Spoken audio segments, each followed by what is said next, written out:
Welcome everyone to today's Youth Council Indigenous Medicine campaign launch and Decolonizing Our Hearts and Minds summer series. Today's workshop and talking circle is the first of a two-part series hosted by NCUIH's Youth Council and focuses on healthy relationships. We're pleased to have you all join us today. We kindly ask you to put your name, your organization, tribal affiliation, and title into the chat box. And also, by putting your name, you will have a chance to win really cool native swag. My name is Subu Kuyumjan. I'm the Public Health Associate at the Technical Assistance and Research Center at NCUIH. Before we get started, I will have Letoy Lunderman lead us in today's prayer to start us off on a good place. So Letoy, I will pass the mic to you. The mic's all yours. Thank you for that. Just wanted to start off this evening with a nice smudge and sending out healthy and positive vibes across the Turtle Island here this evening. Wopila Tanka, Tunkashila, thank you for this day. Thank you for bringing all of us together and all of our paths crossing today, Tunkashila. I hope that you walk with us this evening and all of our words be good medicine, Tunkashila, and that we continue to walk in a good way. And I want to send prayers out to everybody hurting and grieving and sick today, Tunkashila, and ask that you continue to walk with all of us and all of the work that you do, and continue to give strength to our youth and empower them with their voices, Tunkashila. Wopila Tanka for today. And I thank you all for that. And I want everyone to have a good, positive, open mind this evening as we get into some good discussion. So again, thank you.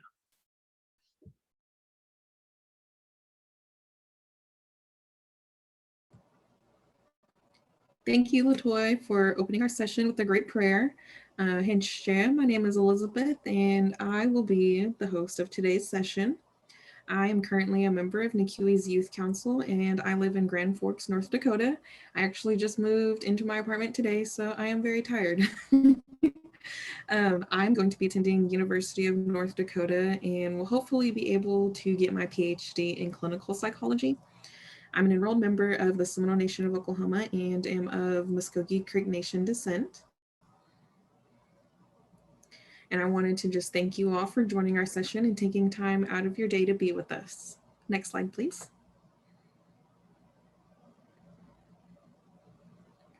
All right, so here's the agenda for today's session. Once again, welcome and thank you for joining us today.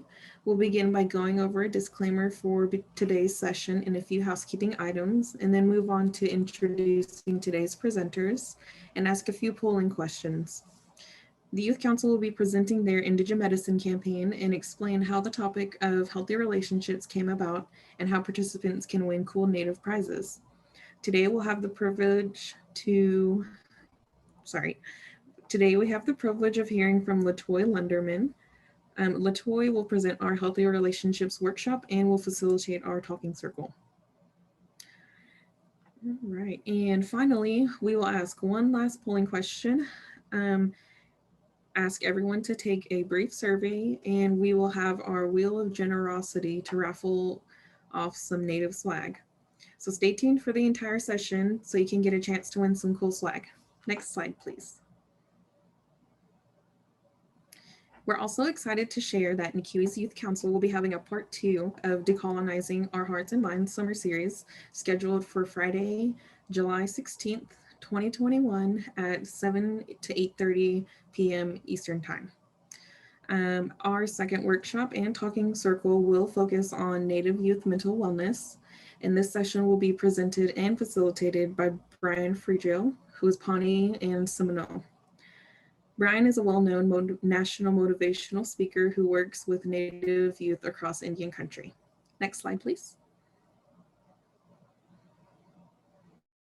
So as I mentioned before, we will be going over some tough topics. So this is a disclaimer. The talking circle portion will not be recorded. Screen sharing has been disabled. And to ensure a safe and comfortable participant experience, we kindly ask for the following. Please refrain from sharing the Zoom link or access code with others and from recording the session. And please be mindful of your Zoom environment. Also ensure individuals, this is also to ensure individuals in the room also agree to the confidentiality agreement.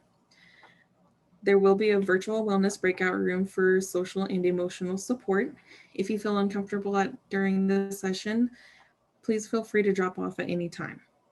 For additional assistance, you can call the National Suicide Hotline at 1-800-273-8255 or Strong Hearts Native Helpline at 1-844-762-8483. Additionally, any trolling, doxing, or Zoom bombing will result in participant removal. Next slide, please.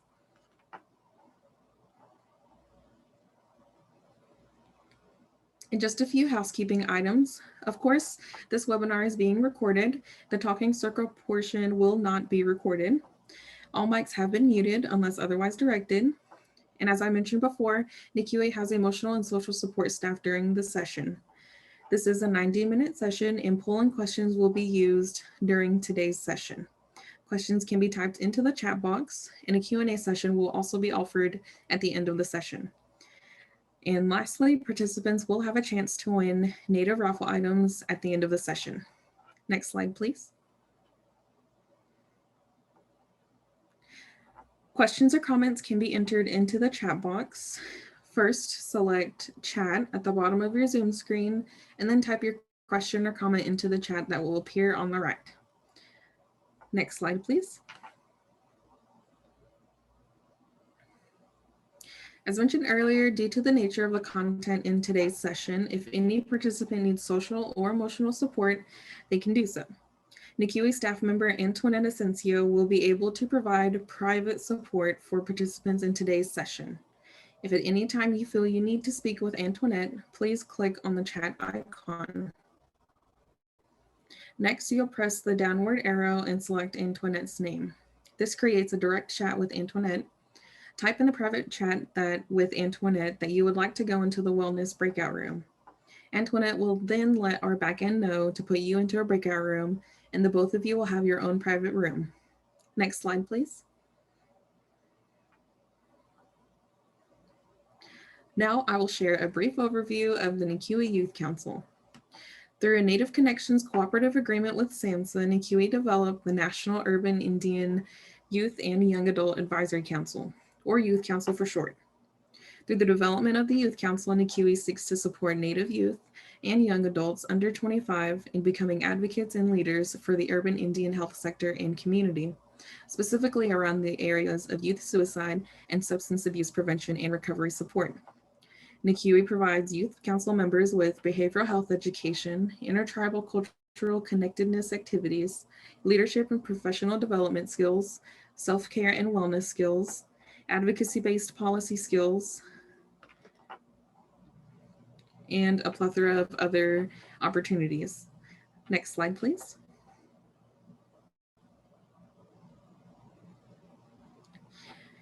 Now I'll share a brief bio of each Youth Council member presenter today. First, we have Sam Stolenwork, who's a citizen of the Cherokee Nation, currently residing in New Haven, Connecticut. Sam graduated from Vanderbilt University, where he majored in economics.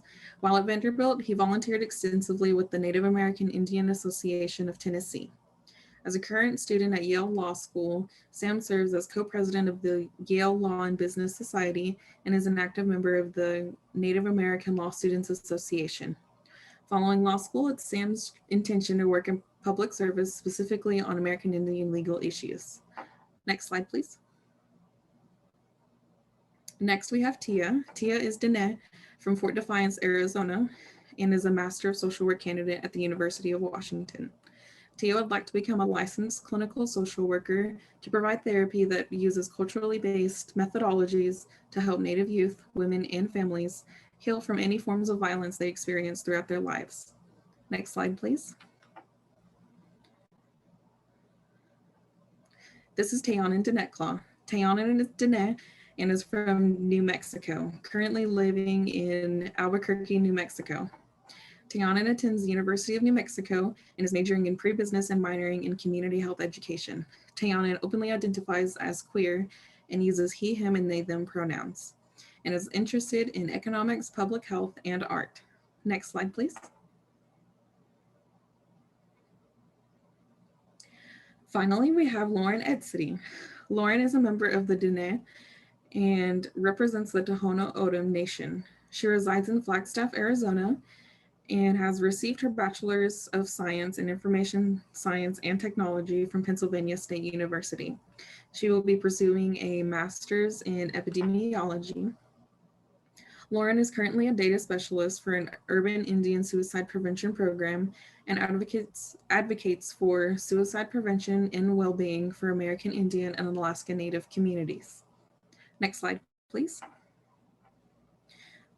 All right, during today's presentation, we hope to hit a few objectives. And during the Youth Council's presentation, you should be able to understand the purpose of the Indigenous Medicine campaign. Ways to become a health indigenizer will also be shared.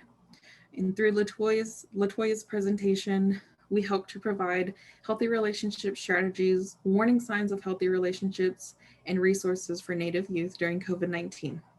Next slide. So here's our first polling question, which is, how has the coronavirus pandemic affected you? This is an open-ended question, meaning there's no right or wrong answer, and your answer can be whatever you think best describes your experience. So if you follow the prompts on the screen, you can respond to the question two ways. You can go to the link, which is pollev.com/NNCUIH020, or you can text the code to the number on the screen and enter your answer. We wanted to ask this question before getting started to get an idea of how the pandemic is impacting Native youth in their respective regions. So please feel free to enter your answers.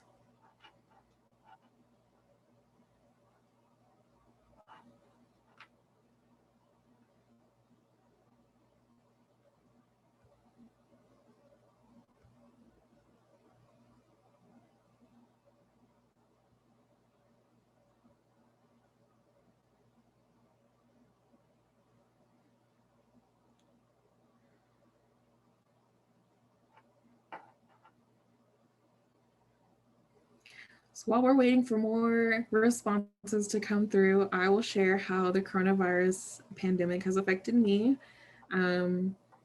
Just like the answer we have, I was isolated and did miss my family.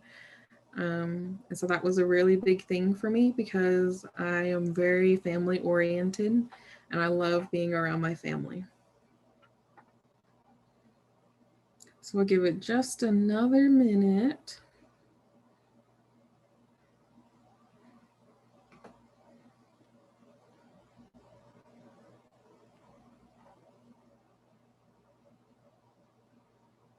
Online classes are definitely tough, I understand that.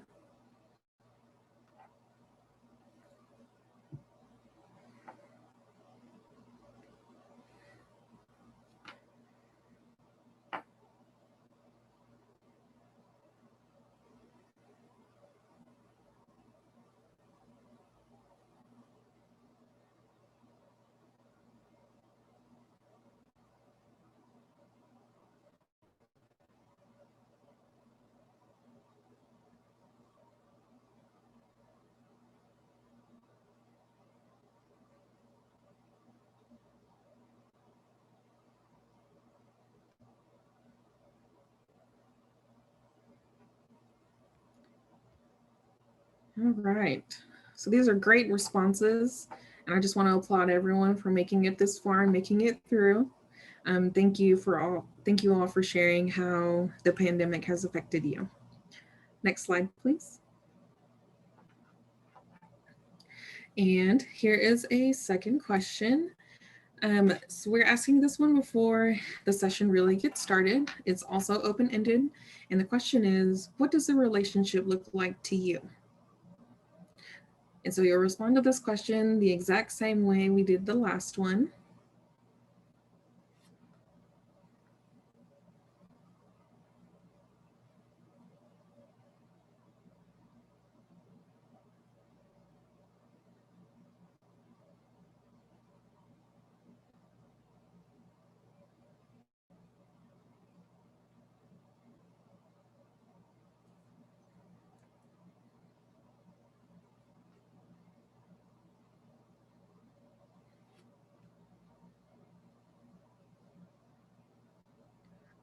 I'm glad to see the responses rolling in. Thank you.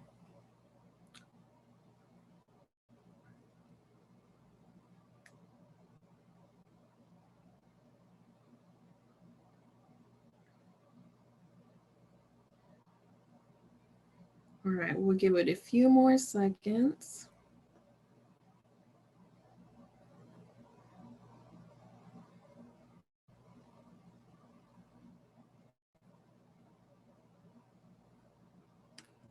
All right, thank you all again for sharing. Next slide, please. I like that fried bread.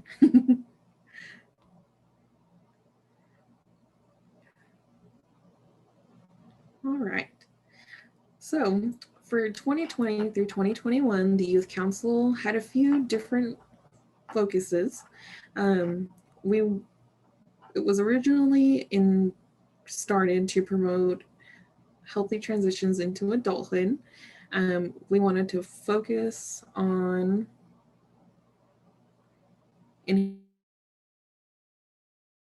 youth. Native youth face a variety of challenges, leaving many feeling lost and without a voice.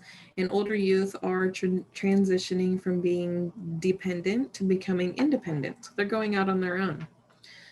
Younger youth are experiencing changes in their body and minds that can be scary sometimes. So it's important for youth to be speaking for youth because we have shared experiences. Relating to youth is also easier when it's done by youth. So the Youth Council chose one overarching theme with 2 pillars to serve as foundation for our campaign.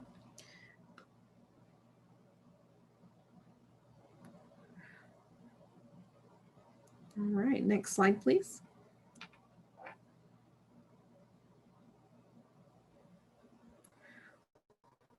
Okay, first we'd like to talk about COVID-19's impact on the Youth Council and the campaign we developed.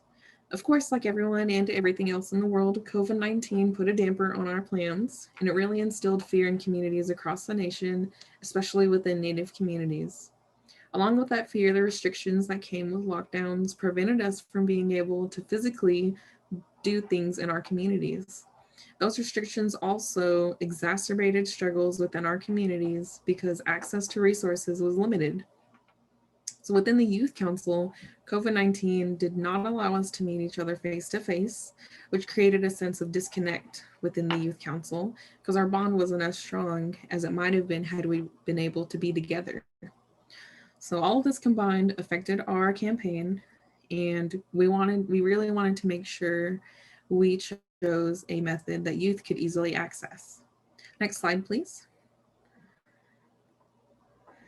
Now that you know the background behind the Youth Council, we wanted to start this session off by taking a pause and acknowledging the challenging time that we are all in. So please keep these in mind as we continue today's session and even after, when you all go back to your own separate lives. At this time, I will hand it over to Tia, who will begin the Youth Council's presentation. Next slide, please. Awesome. Thank you, Elizabeth, for that introduction and for all those wonderful resources and polling questions. So today I'll be speaking with everybody about the purpose of our Youth Council's national campaign, which is called Indigenous Medicine. And you should be seeing this hashtagged around on social media, on Facebook or Instagram. But one of the reasons we put together our campaign was to amplify Native youth voices by sharing Native youth stories.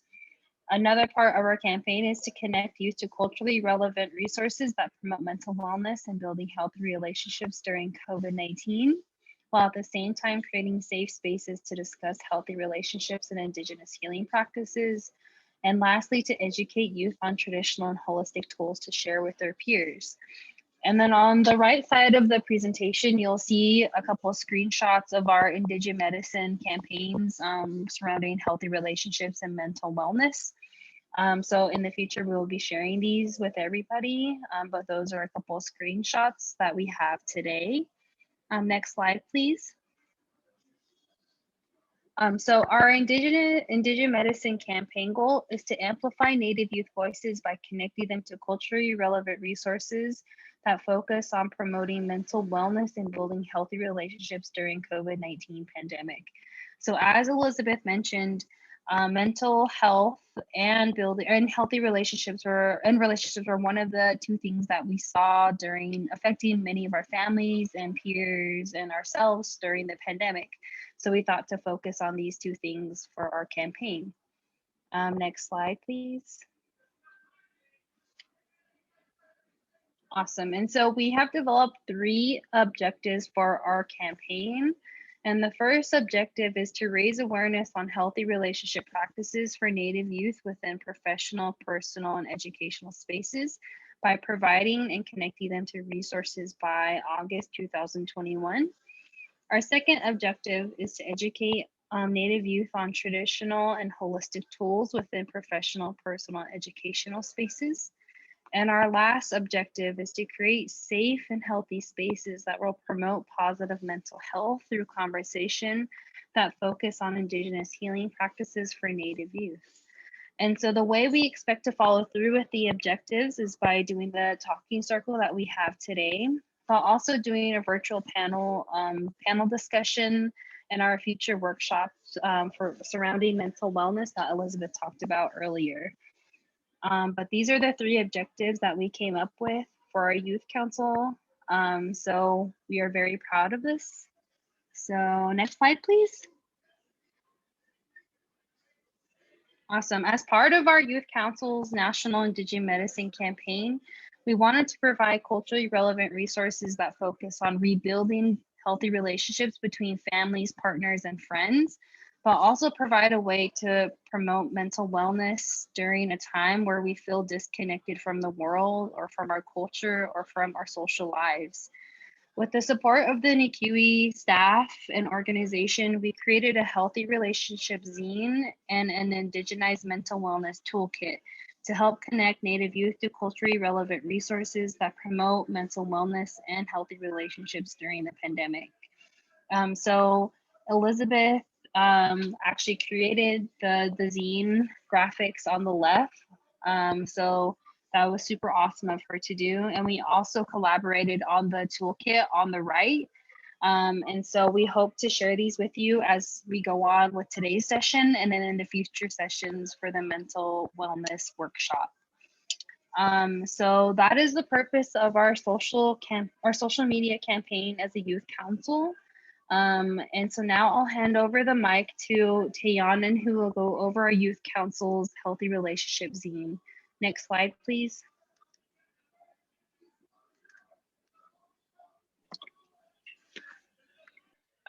Okay. Hello. Thank you, Tia, for sharing that information. Hello again. My name is Tayanan Janetclaw. So I want to first say that our youth council's zine image concept focuses on healthy relationships. And when we are in healthy relationships, any kind of relationship, we are feeding the flames of another person. So like we want to support them. In this, is it, oh my God. In the image that you see, oh wait, I think it's the next slide, I believe. Or is it? Okay, oh my God. Okay, I'm sorry. The patchwork that you see at the top of the blanket covered around the Native couple is called the Everlasting Fire, and it is the Seminoles Tribe patchwork design, the Everlasting Fire, which represents the continuity of the fire that we have within ourselves. The purpose of this zine is to also help Native youth recognize unhealthy relationships and knowing when to get out before it gets unhealthy. The zine helps Native youth recognize healthy relationship habits for Two-Spirit, LGBTQIA+, and non-Two-Spirit and LGBTQIA+ relationships. One goal for our zine is to help spark conversation about what do healthy and unhealthy relationship habits look like.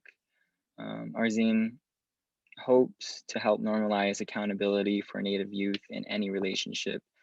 It also has resources for organizations, hotlines, text lines, places where Native youth can get support, and much more. Now, I will hand over the mic to the Youth Council member, Lauren, who will go over our Youth Council's Indigenized mental health toolkit.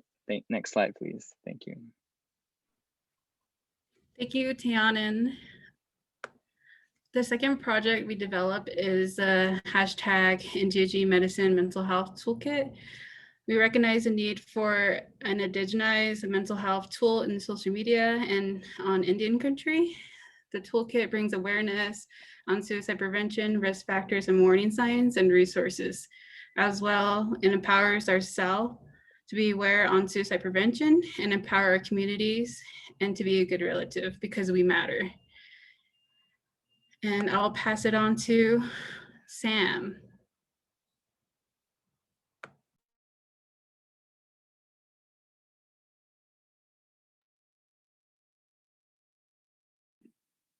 Hi, everyone. Thank you so much for joining us today. I know that some introductions were offered of the Youth Council members earlier, but I would just like to briefly reintroduce myself. My name is Sam, and I am a citizen of the Cherokee Nation, and I am currently a law school student. And today I'm going to be speaking to all of you about what it means to be a health indigenizer and how you can bring the information from this presentation today back to your communities and to your family and friends. And we hope that you will stick with us to the end of the presentation because we've got some great prizes for all of you. So I am going to share my screen and go to the PowerPoint presentation. So what does it mean to be a health indigenizer? Well, it sort of encompasses 5 different points. And first and foremost, it is an individual of Native descent who is proud of their Indigenous identity. So when I began speaking, the first things I said were what my name was, what tribe I'm a member of, and what I'm currently doing. And those are ways that define my identity, but thinking more closely about what defines Indigenous identity, so much of it is shaped by our history, where we come from, and who we are today is shaped by the people who came before us, our forebearers. So perhaps today you continue to speak a native language that's been passed down to you through your family or through your tribe. Or maybe you continue certain practices and ceremonies. These are all great ways to demonstrate, that you're proud of your Indigenous identity, but it can be even easier than that. Maybe you just share with friends who are unfamiliar with your cultural background about, how you grew up and certain things that were unique to you and to your tribe. These are all great ways to show how proud you are of your Indigenous identity, which leads me into my second point. As much as we need to be mindful of our history and the people we come from, we also need to make sure that we're empowering future generations by helping them build healthy relationships and promoting their mental wellness. So on the first point, building healthy relationships is something that we've spoken about briefly at different times, but I think it can be boiled down to being kind, being vulnerable with people, ensuring that you're a good listener and that you're paying attention to the needs of others. The pandemic has been incredibly challenging for all of us. And so I think right now, if you have the ability to, making sure that you share the resources that you learned today is a great way for you to help others build healthy relationships and also ensure that you are tracking along and following good guidelines yourself. And then on the second point, promoting mental wellness. This can be as much as just reaching out to a friend who's in need, who's struggling.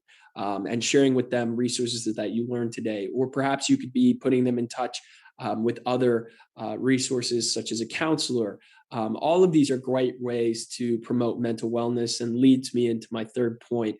To promote mental wellness, you have to build spaces where people feel comfortable and safe to share their experience. So letting people know that you hear them, that you know their stories, that you're listening, is a great way to be vulnerable with people yourself, but also to let people know that they can be vulnerable with you. And then that leads me into my fourth point.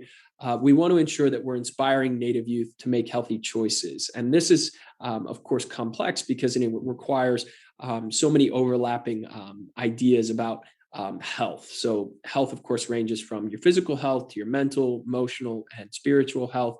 And this all overlaps and intertwines. And we believe, leading me into my fifth point, that your Indigenous culture can be an incredibly powerful medicine to help heal people. We come from a history of healers. And so I think being sure that we share with people how our culture individually and how our culture collectively is a great and powerful tool for people to heal. So we're really excited to have all of the resources that we've put together and share them with you.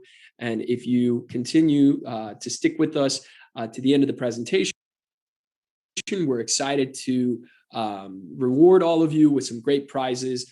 We ask that you share feedback and that you share, what healthy relationships mean to you. And we hope that all of you will join us again on July 16th for our mental wellness session. So thank you so much for joining us today. And we're excited to see you again on July 16th. Thanks so much.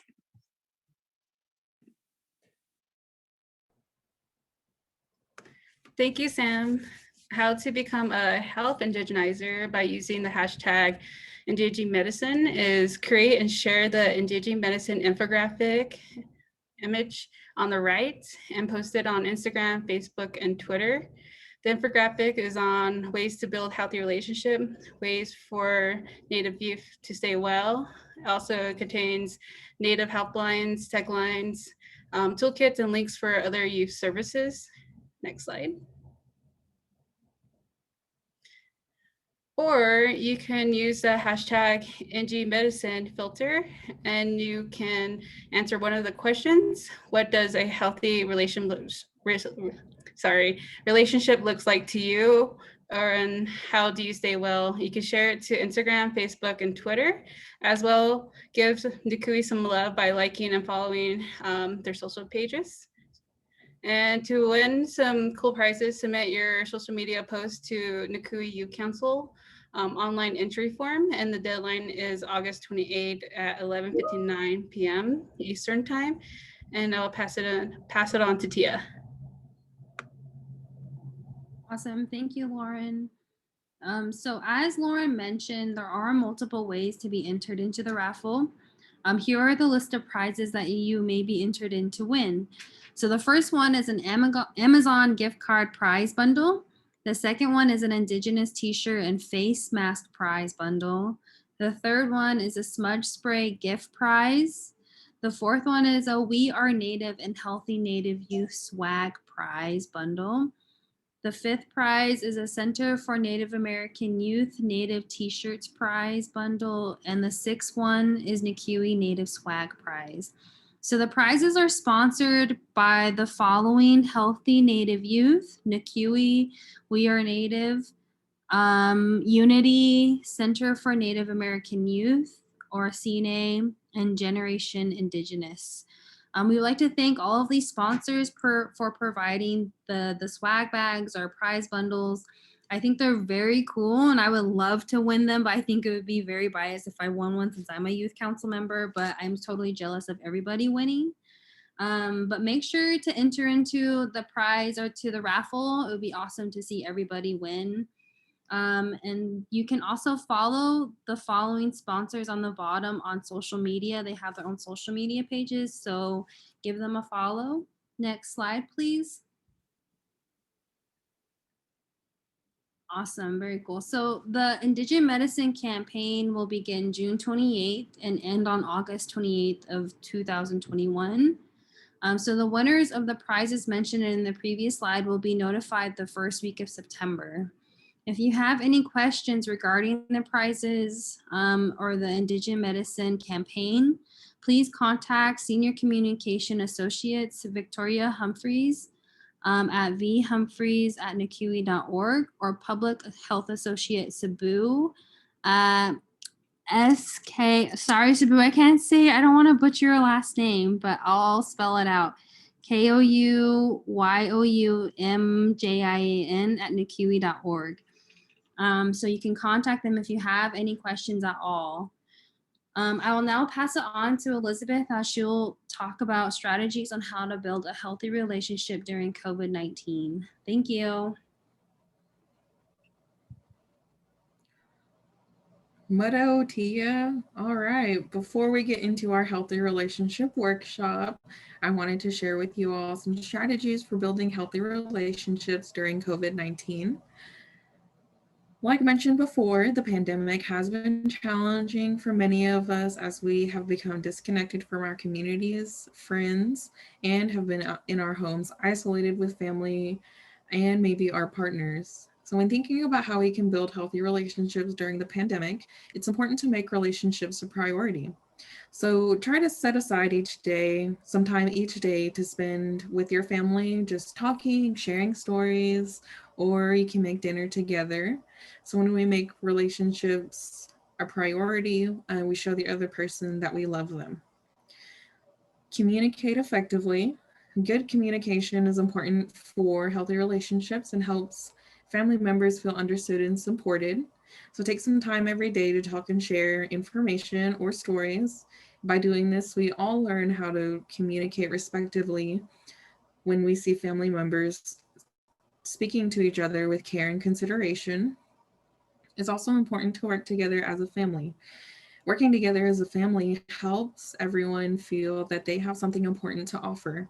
It's also a good opportunity for kids to learn broader problem solving and decision making skills by seeing the examples set by older family members. And lastly, we want to provide support for each other. So let family members know that you're there to help. Provide them comfort, love, and care. Being aware of a family member's needs and offering to help can reduce stress and conflict. Next slide, please. So these are just some examples of what healthy relationships look like. As you can see on the screen, which is also maybe a little bit hard to read, respect is treating one another as an equal and whole being in valuing each other's thoughts, feelings, and opinions. Trust and support involves believing what one another says, supporting each other's choice of friends, activities, goals, and opinions. Cultural and spiritual understanding is recognizing and honoring each other's cultural traditions and tribal beliefs. Honesty and accountability allows open communication, truthfulness, and respectfulness, while also acknowledging and accepting responsibility for oneself. Next slide, please.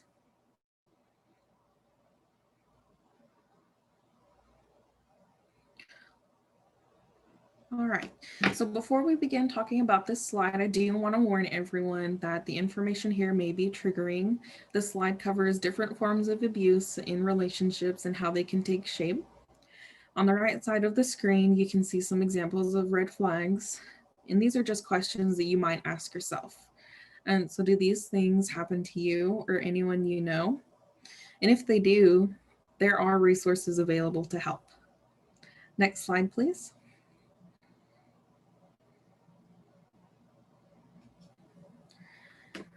All right, so here is a list of resources, and these resources are culturally competent and Native focused. All of these resources can be found on our Indigenous Medicine campaign page and in the Healthy Relationships zine. It's my honor to be able to say that there is an abundance of resources for Native youth and their communities. These resources keep our hearts and our families strong. Next slide, please. So before I introduce our main speaker today, we wanted to ask the participants, what are some ways we can promote healthy relationships in our communities and throughout Indian country?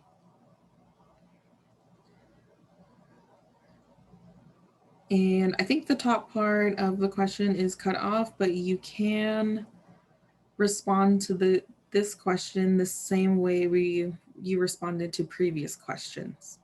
So if you still have that pulled up, hopefully you do, because you want to win some raffle prizes, you can just respond there.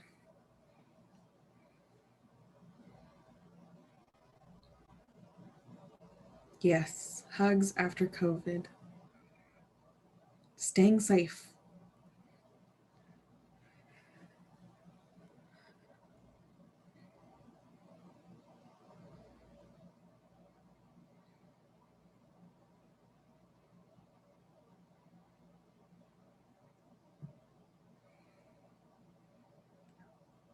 All right, and if you have your phone out, you can text the code to the number in the chat box to submit your answer.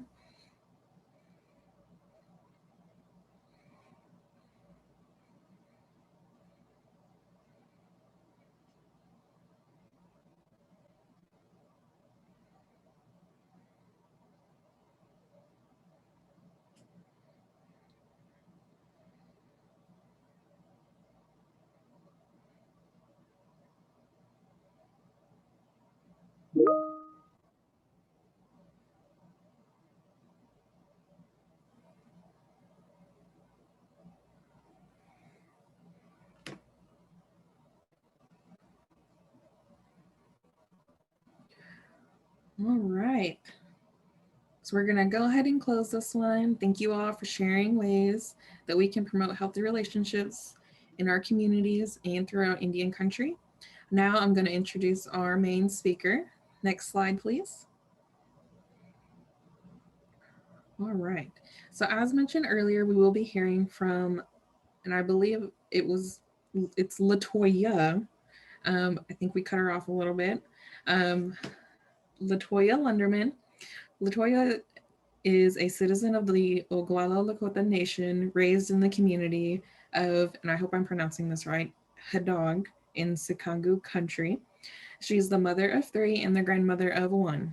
She has over 15 years of experience in violence prevention and is currently one of the co-directors of the South Dakota Coalition Ending Domestic and Sexual Violence. And with that, I will let Letoya take it away. Thank you, Elizabeth, so much for that introduction. Like Elizabeth said, I am from kind of the northern part of the country here, and I'm really thankful for being here. We got a lot to talk about. Usually my discussions on healthy relationships encompasses a 2-day training. So it's been kind of a challenge to get some really good information to fit into this time, but I'm so excited for the opportunity. So let's dive right into things and move on to the next slide. So we're going to talk today a little bit about healthy relationships, but I think it's important that we take a little step back into like history and historically and look at how things used to be, how we looked at relationships in our past. And like Elizabeth mentioned, I'm a member of the Oglala Lakota tribe. So when I'm speaking and talking here, I'm speaking for my own experiences and my own community. You know, and we all are so different as far as nations, but we do have a lot of similarities as far as some of the things that we face in our homeland. So I just want to put that out there. So when I am speaking of experiences, it's my own, or it's from the northern country where I'm from. So let's move on to the next slide, please. So like I said, let's go back here and let's start from, you know, where we began, how things used to be pre-colonization, before contact. And I think we have a polling question that I kind of wanted to start things off right away. So if we could jump into the polling question, the first question, that would be great.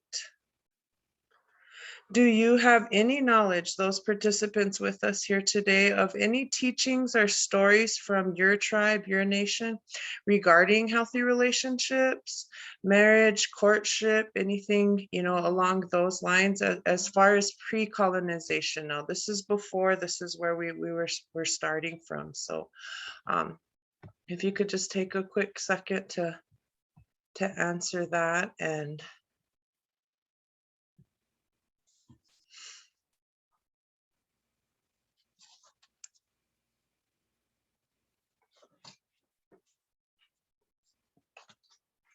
all right, let's move on in to the next slide, please.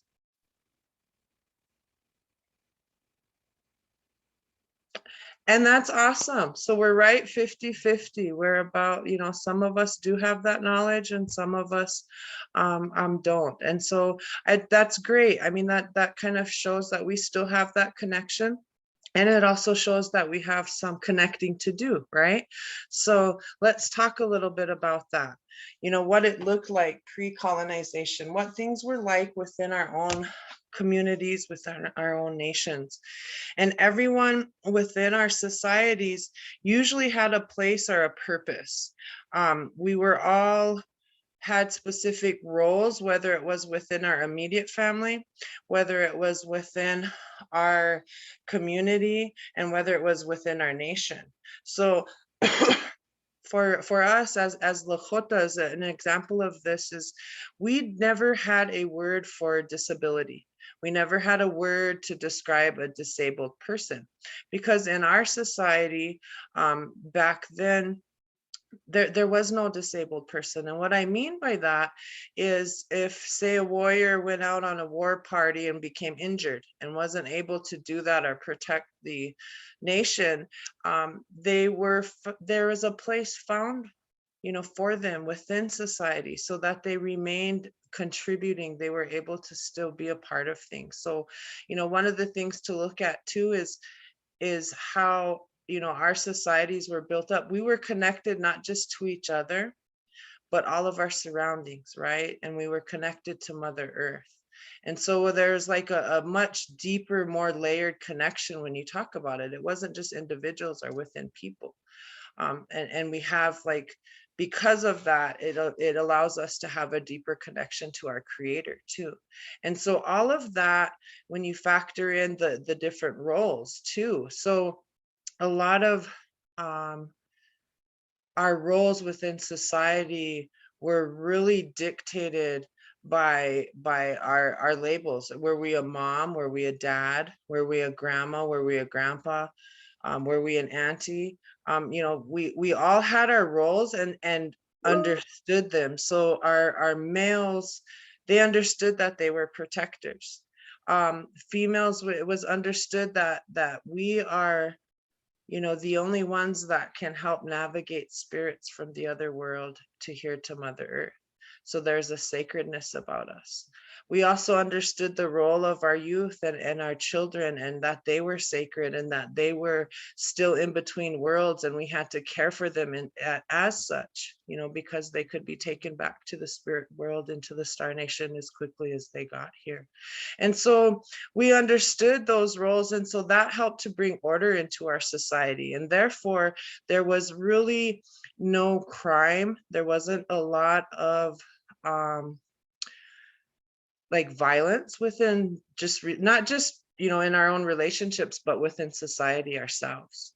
And so one of the things that when it came to regulating, you know, not regulating, but managing our relationships and ensuring that they had a healthy start from the beginning, as Lakotas, it was really kind of pressed upon our couples, our married couples, to space the children by 6 years. And so it was kind of taboo in our culture if you had children closer in age that were like 2-3 years apart. Society, it was more acceptable to be 6 years apart. And the reason for that is that we wanted each child to have the full attention and of its parents. And so that allowed for a really solid foundation for those first 6 years by the parents. And so therefore those children had that solid foundation. They were, you know, taught what healthy relationships were, what their roles were. And so that's just a small example of what, as Lakotas, you know, some of the ways we took care of ourselves as a society. One of the other ways, you know, to look at, we kind of took care of each other too. So, you know, grandma's house was open to everybody. Grandma never turned anybody down. And I think that's one of the things, you know, across all of our nations, I think is still something that has survived through all of the years, is grandma's house, our auntie's house. I think we can all sit here and think of somebody that we never leave hungry. We're always offered some food. You know, those are some of the things as far as is making good relationships and having that healthy foundation, you know, is that we all took care of each other. And I know, you know, it was mentioned, Sam had mentioned earlier about being kind to each other. You know, one of our, you know, things that we live by as Lakotas is being a good relative, meaning a good relative to everybody, including Mother Earth, including our, you know, our partners, including our family members. And so, you know, on the flip side of things, you know, that it wasn't always a peaceful and serene and unicorns and rainbows, you know, in society. It was a lot better, I think, than it is today. But there were instances where there was violence or something may have occurred. And it was usually handled very quickly, very efficiently, and in a manner that kept order. And we started to see more and more of that happening, the more and more contact we had with colonization, and the more that, you know, our people were starting to fall victims to all of the different systems and things that came into play to try to assimilate us, right? So we, you know, a good example of this, I'm related to my uncle Rick Two Dogs. He's a medicine man here in Oglala country. And I've learned so much from him, and he gave me permission to share a story. And I want to just put it out there. This is it's a story that's hard to share, but I think it's a good one to show the realities of how things were handled back then and why they were. So back when we were being put onto reservations, we were put, one of the closest forts to where we're placed on our reservation was Fort Robinson. It's one of the more well-known forts. I think it's where Crazy Horse was killed. And there at Fort Robinson, we were waiting to be put onto the reservation, and there was one of the warriors became intoxicated, right? And alcohol was not part of our lives, right, before colonization. So another weapon that was introduced to our nations for us to kind of, you know, harm ourselves, and it worked, because I think everybody here, you know, we can think of how alcohol has in some way touched our lives, our people we love's lives. And so this was one of them instances. So this warrior, he drinks alcohol, becomes very intoxicated. And sadly, he goes back into camp, and because of the influence he was under and the intoxication and everything, a horrible incident occurred where he assaulted his daughter. And so immediately when that happened, the protocols for something such as that, violence against a child, protocols were immediately to gather the elders. So the grandmas, the unchis that were there at the camp were brought together, and they were asked what to do with this man. And immediately, unanimously, the unchis, the grandmas, the decision was made that this man needed to be buried alive. And that was carried out. And even the cavalrymen there, you know, there was no interference or anything. It was just handled out right then and there. And, you know, I definitely don't share this story to advocate that, you know, we start burying people for horrible crimes. We have, you know, our criminal justice system that helps with that. But I share this because I think it's really important to know how, as a society as a whole, we work together to hold people accountable for their actions. And we also understood the sacredness of our babies, of our youth, of you all. And so that was unacceptable. And it needed to be shown that that was not going to be accepted. And so that's, you know, a huge reason why there wasn't a lot of crime. There wasn't a lot of abuse and violence that occurred within our society, because we held each other accountable in that way. And it sounds extreme, but when you think about it in that context, you know, that it had to be done. And maybe it should have been done a little more often, and maybe we wouldn't be where we are today with the violence in our communities. So I think, you know, it's important to remember that and think back. And it's a good time for you all to go back and talk to your grandmas and grandpas. How did things used to be? Get an understanding of that. How were things handled? How were marriages handled? You know, what was there a thing as divorce? Was it allowed? You know, and even learning our own creation story and how that factors into the roles that we had. And by getting that knowledge and having that knowledge, you can start to begin to implement that on how you carry yourself and bring that back. You know, we can't ever go back to how things were pre-colonization. We're never going to go back there and live the way we did. But we can bring part of that back up here to where we are today and help us to live and utilize that to be better relatives to each other.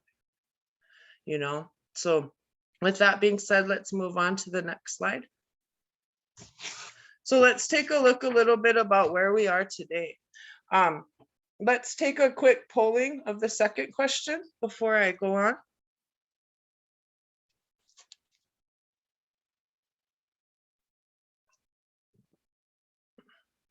How often do you see healthy relationships amongst your circle of peers? Never, sometimes, often, or very often?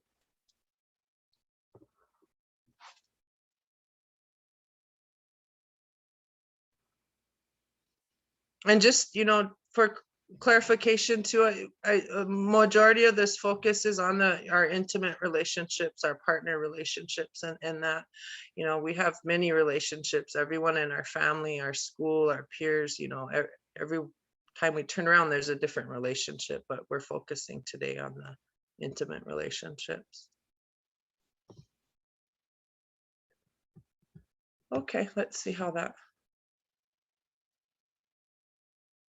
Okay.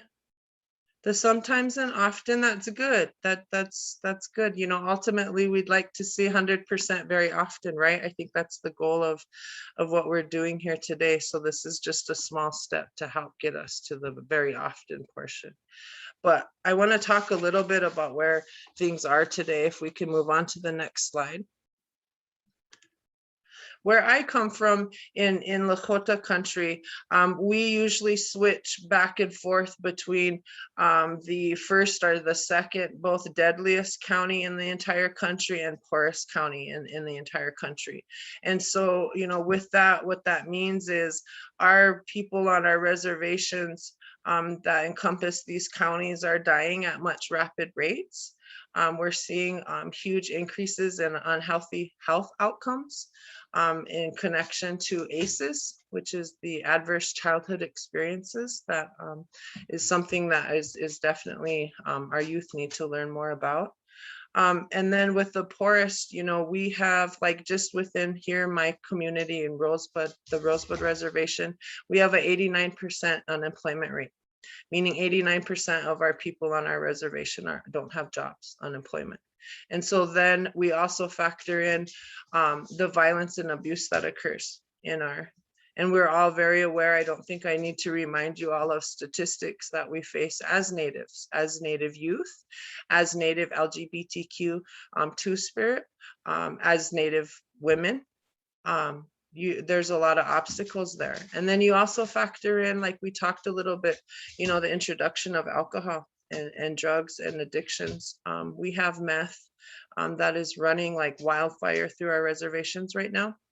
And so that's causing a lot of our broken families to happen, and the violence that occurs within our homes. And then right now, I think all of us are really aware of the boarding school movement and the things that are going on there with the finding of all of these babies. And I think every one of our nations and our homelands here are touched in some way by that. And you think of all of these different, acts and actions by the government to assimilate us, to annihilate us, basically. That was ultimately the goal, right? And so a lot of these things that happened in the past have a direct connection to the environment that we all live in, that you all are coming out of your communities. I think a lot of us are touched in some way by suicide. I have lost 2 brothers to suicide. I am the mother of 2 suicide. They attempted, both of my older children have attempted.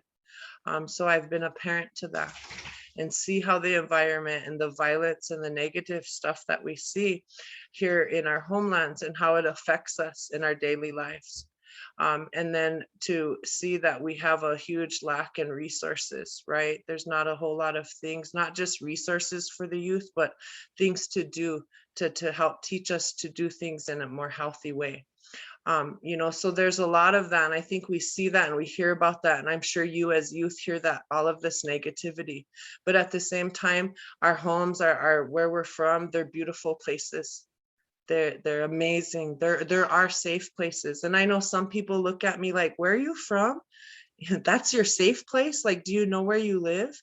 And it's true, looking from the outside in, it does, you see all of that negativity and all the statistics we face and all of the things that the different issues that we're talking about today, and how can we have any kind of healthy relationship in that environment? But that's where the connection to who we really are comes into play, and why it's so important for us to have that. And I just commend all of you on how you introduce yourselves and your connection to your nations, and I encourage you to go back and look into your families and see where the disconnect happened, where we lost those connections with our past, within our own families. And then how can we repair them moving forward? How can you learn about your history and things? We all have grandmas or grandpas. There's a meme going around, right? That says, many of us I'm a first generation out of boarding school. The boarding school on my reservation, my family goes 6 generations back. So there's definitely a disconnect there. So I myself, as old as I am at 45 years old, I'm looking at that and trying to get connected to who I am so that my children can be connected. And so that's where, I hope all of you, when you look at these relationships, and we're talking about intimate relationships, and you all are at this age where you're moving into another stage in life, and finding that life partner. But, to really understand that you can't really have a fully healthy relationship unless that relationship you have with yourself is healthy. And part of that is being connected to the Creator and having and bringing that sense of pride of who you are. Because the other thing is we're survivors. We talk about all the trauma and all the negativity that's been passed down, but think of all of that strength and that power and that resiliency that's also been passed down, so that you're able to sit here and introduce yourself and talk about where you're from and what nation you're from. So really look at that when we talk about where we want to be. So quickly, let's move on to my last slide, and we'll talk a little bit on the next one, please. We'll talk about where we want to be. Most importantly is understanding that who you are, and the things that we've all gone through, and how you can heal from them, how you can love that person you've become after those things happen to us, because we've all had things happen to us in our lives. There's not one of us that isn't touched by those things that happen to our people as a whole. And so having that self-love, whoever you are, whoever you choose to be, love that person regardless of what anybody on the outside says. And learning and not just learning healthy coping skills, but teaching them to the younger the generation under you. That's your responsibility, is to start teaching the generations that come after you how to be healthy, how to be happy, how to be proud of who you are. So you have a huge responsibility as our youth and transitioning into the next phase of things, to stop those cycles, to say it ain't going on. We're not going to repeat things. Things change because you have that power. And then looking at what resources you have. You know, I think we have one last polling question as far as the resources. Could we put that up real quick?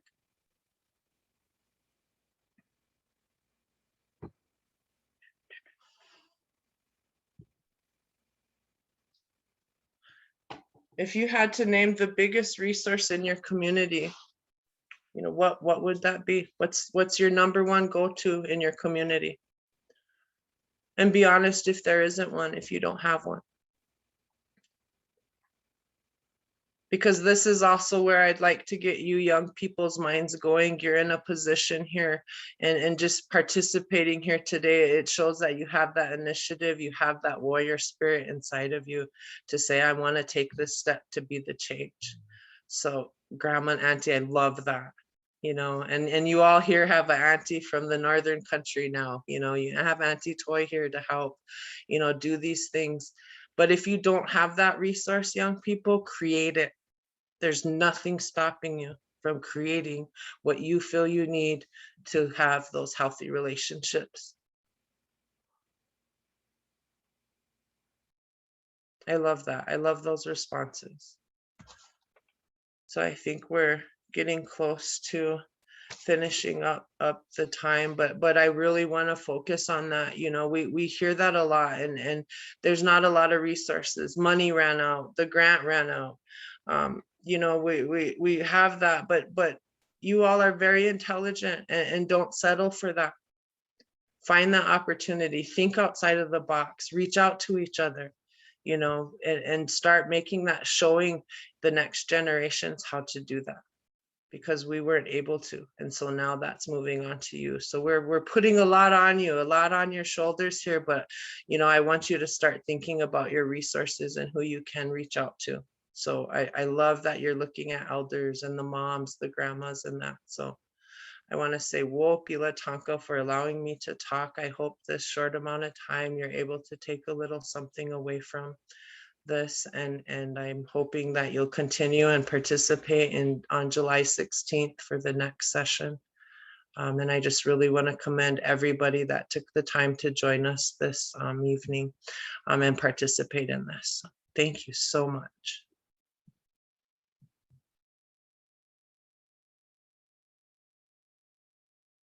Thank you.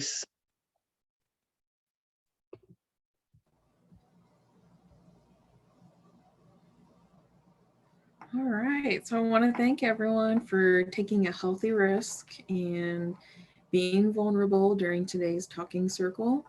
As we mentioned before, if anyone needs any social or emotional support, you can direct message Antoinette. She'll let our back end know that you would like a private session, and they will arrange that for you. So that is available if anyone needs it. Even if you just need a break from us, from hearing us, that's fine. So before we go into our raffle, we do want to ask one more polling question, and that is, in your opinion, what 3 topics are the most important for Native youth to learn about? And I apologize for my dog barking in the background. They are mad that I have created them. So you can respond to this question the same way we responded to earlier poll questions. All right, so we'll just wait for the answers to just start rolling in.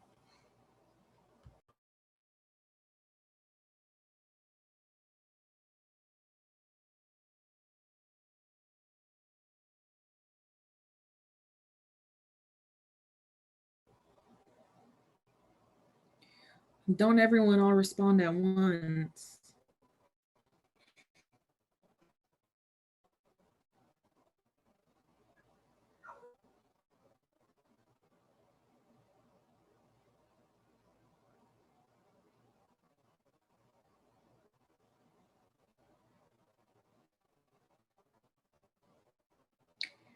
I think one thing that I have learned in recent years that I think is important for Native youth to learn is self-care. Yeah. So, you know, I am family oriented. I do want to do all that I can for my family, but sometimes that just wears me a little thin, and I have to kind of take care of myself so that I can continue taking care of them. I think that's important for youth to know that, you know, taking some time for yourself is okay. It's not selfish.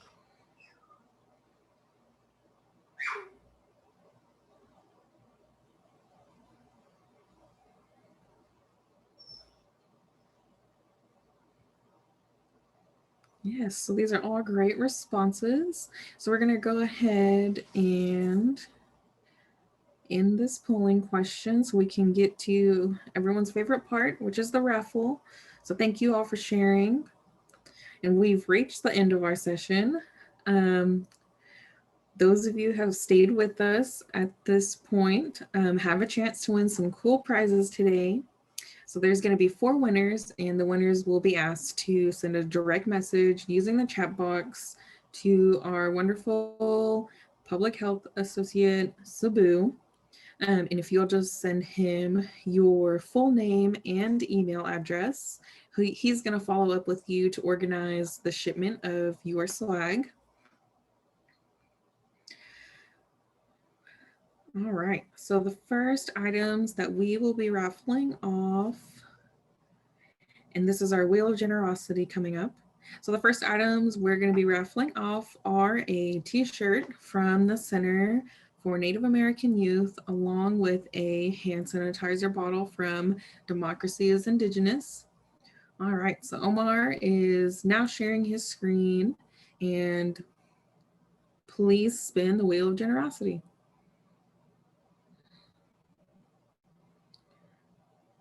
Oh, it's getting close. All right, congratulations, Patrick. So if you'll just send a direct message to Sabu with your name and your email address, we'll get that to you. All right, so our second and third items, so there's still chances to win. So 2 winners this time are gonna get a bandana and a tote bag from the Center for Native American Youth. So we're gonna spin the wheel twice.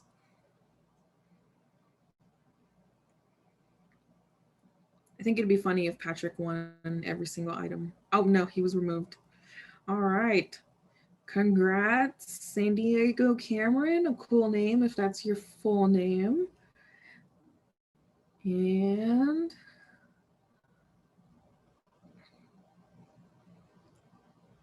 Christian, congratulations. So yes, once again, you're gonna get tired of hearing me say it. Please send your full name and your email address to Sabu so you can get your swag. All right, so this is your last chance to win. So our fourth and final raffle item is a t-shirt from Unity, aka United National Tribal Youth Incorporated. So let's spin the wheel one last time.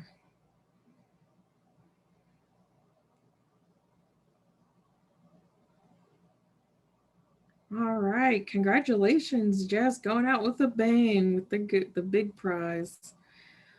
All right, so thank you again, everyone, and winners. Please send a direct message to Sabu so that you can get your prizes. Also, feel free to take pictures with your prizes and tag us in them so we can see. So before we end today's session, I want to let everyone know to keep an eye out for any upcoming events that we have. And additionally, there will be a survey link in the chat box. So we would love it if you provided us your feedback on today's session. And I want to let everyone know, oh, I already did that, sorry. So now we're gonna have the honor of letting Letoy close us out with a prayer.